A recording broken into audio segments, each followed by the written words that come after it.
Como já falamos, o evaporador do side-by-side é do tipo aletado, especialmente construído para a convecção forçada de ar.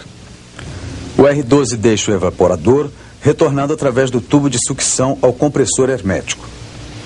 Depois de conhecermos todo o funcionamento e componentes do conjunto selado, podemos partir para o circuito elétrico do side-by-side. Este é o diagrama elétrico do side-by-side. Vamos conhecê-lo começando pelo compressor hermético. No nosso manual, encontraremos a tabela com as principais especificações dos compressores do side-by-side. A voltagem nominal, modelo, faixa de tensão de trabalho, frequência da rede, amperagem, wattagem e potência em HP. Este é o fusite do compressor. Ele é do tipo universal, isto é, o pino superior corresponde ao terminal comum. O pino à direita corresponde ao terminal da bobina de trabalho. O da esquerda ao terminal da bobina auxiliar. O procedimento de teste para a verificação das condições do motor do compressor hermético é o seguinte. Com o ohmímetro, verifique a continuidade da bobina de trabalho, da bobina auxiliar e de ambas.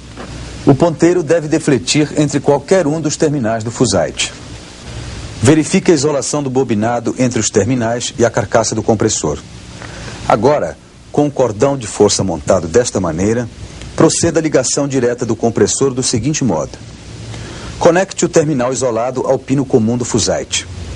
Depois conecte o terminal descascado ao pino da bobina de trabalho no fusite. Conecte o terminal do fio mais curto ao pino da bobina auxiliar do fusite. Ligue o plug à tomada do voltamperímetro da caixa de testes.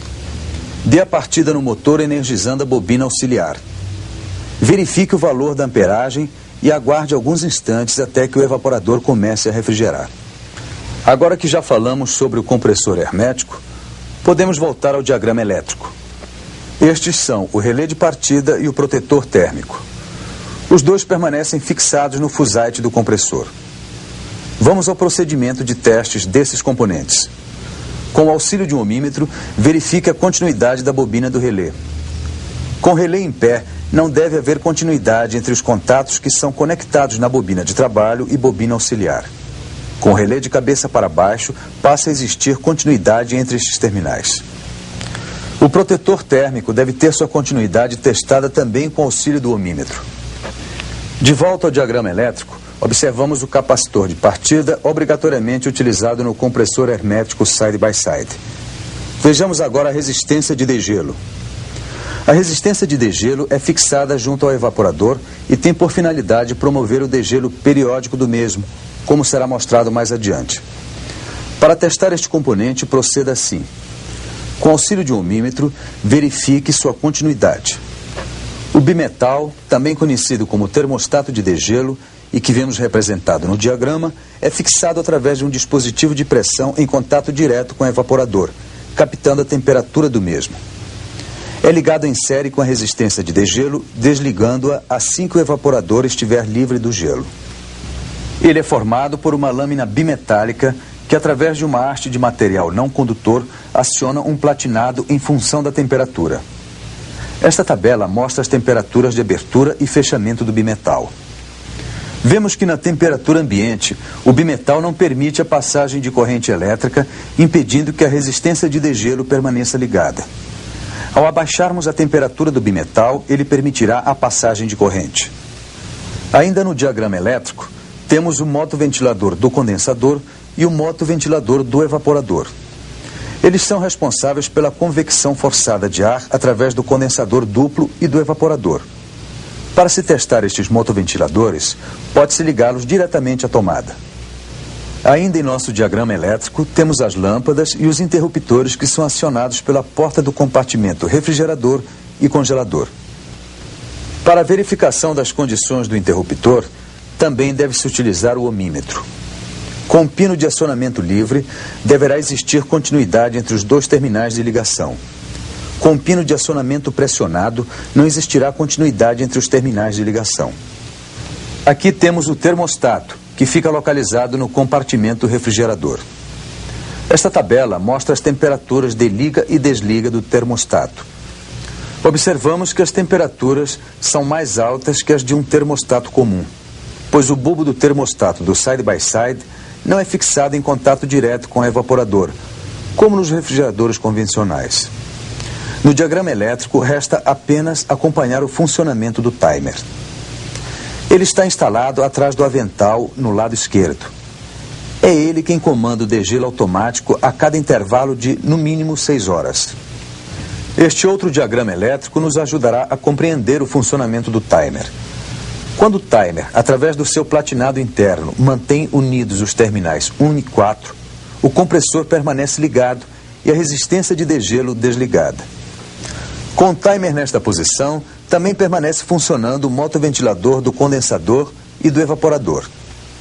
Quando o timer mantém unidos os terminais 1 e 2, a resistência de degelo permanece ligada.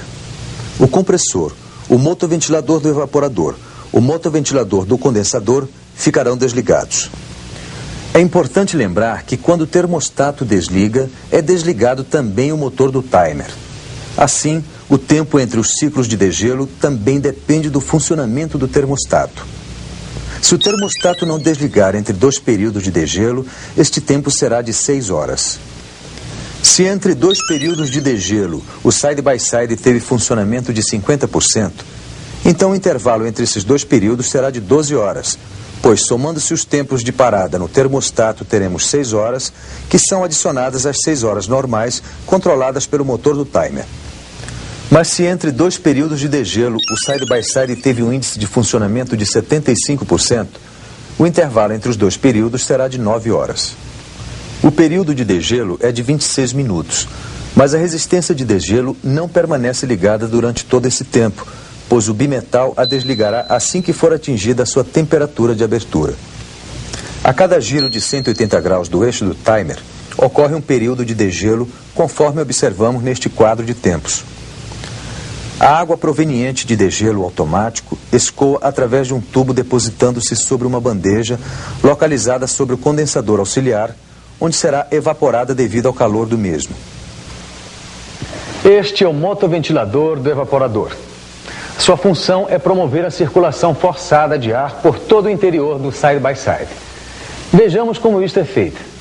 No compartimento congelador, o ar aspirado pelo motoventilador entra pela parte inferior, passa pelo evaporador, onde é refrigerado e é devolvido ao compartimento congelador pela parte superior, conforme podemos observar melhor neste desenho.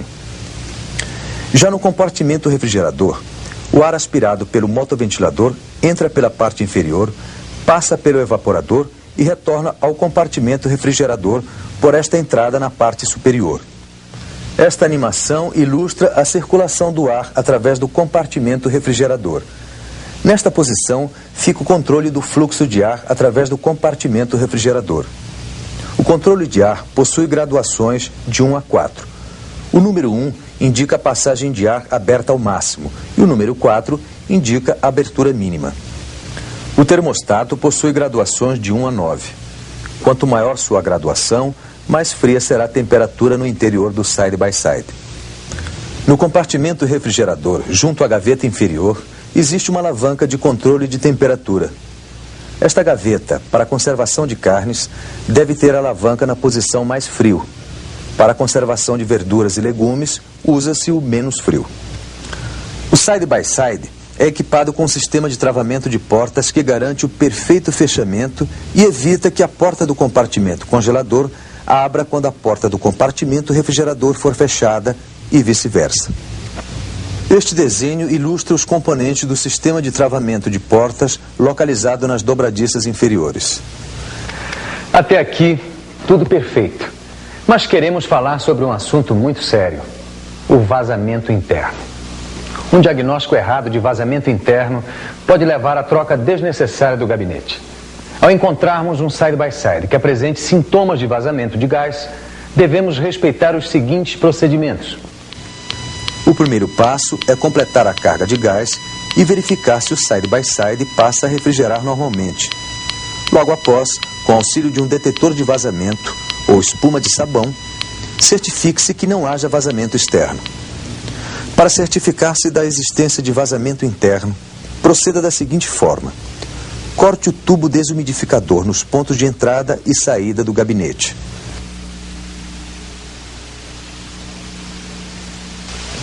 Lacre uma das extremidades com um maçarico. Adapte na outra extremidade um manômetro em escala de 0 a 500 libras por polegada quadrada. Aplique pressão de nitrogênio de 250 a 400 libras por polegada quadrada. Sele e lacre o tubo de processo. Verifique possíveis vazamentos de gás nas conexões e soldas. Anote a pressão registrada pelo manômetro. Após 24 horas, compare a leitura presente no manômetro com a inicial. Se a diferença for superior a 10 libras por polegada quadrada, então realmente existe vazamento interno. Quais as maneiras de melhor diagnosticar eventuais defeitos? Serão mesmo defeitos ou não? Vamos acompanhar algumas situações mais frequentes. Que bom que o senhor chegou. A minha geladeira está funcionando, só que não está gelando direito. Esta manhã, quando fui apanhar o leite, olha só, todo azedo. Isso sem contar o que aconteceu com o feijão. Todo estragado. Que horror. Quando eu fui servir o lanche para as crianças, fiquei tão decepcionado. Olha só o que aconteceu com o sorvete. Acabou virando um mingau. Que horror. Não se preocupe, senhora. Vamos ver o que está acontecendo. Que ótimo. Olha, é possível que seja a má distribuição... O produto funciona, mas não gela bem. As causas possíveis deste problema podem ser a má distribuição de alimentos. E neste caso devemos orientar o cliente a redistribuir os mesmos de modo a permitir a livre circulação de ar pelo gabinete. A abertura de porta com muita frequência ou por tempo excessivo também pode ser responsável por este problema. Neste caso, oriente-o a elaborar uma maneira de racionalizar o tempo de abertura das portas. Outra possibilidade para o problema pode ser a proximidade do side-by-side a uma fonte de calor. Sugira ao cliente o local mais indicado para a permanência do produto. Mas pode ser que o produto realmente tenha algum problema. A verificação é simples. Comece verificando as gachetas das portas através de um teste visual. Faça também o teste da folha de papel. Ela não deve mover-se livremente. Observe a lâmpada interna. Vá fechando a porta devagar para checar se a luz se apaga quando a porta estiver quase fechada. Se isto não ocorrer, as condições de funcionamento do interruptor de luz devem ser verificadas.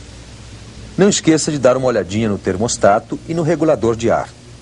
Talvez seja suficiente um simples ajuste para uma posição de mais frio. Se isso não resolver, o termostato pode estar desregulado ou defeituoso, e nesse caso deve-se proceder à substituição. A verificação do condensador também não deve ser esquecida. Pode haver sujeira ou uma obstrução qualquer. Se este for o caso, o cliente deverá ser orientado. Meça o espaçamento existente entre as laterais e o fundo do gabinete quando o side-by-side estiver instalado em um box. Se for localizado um vazamento de gás refrigerante, proceda à reoperação do conjunto selado. Era apenas o condensador que estava muito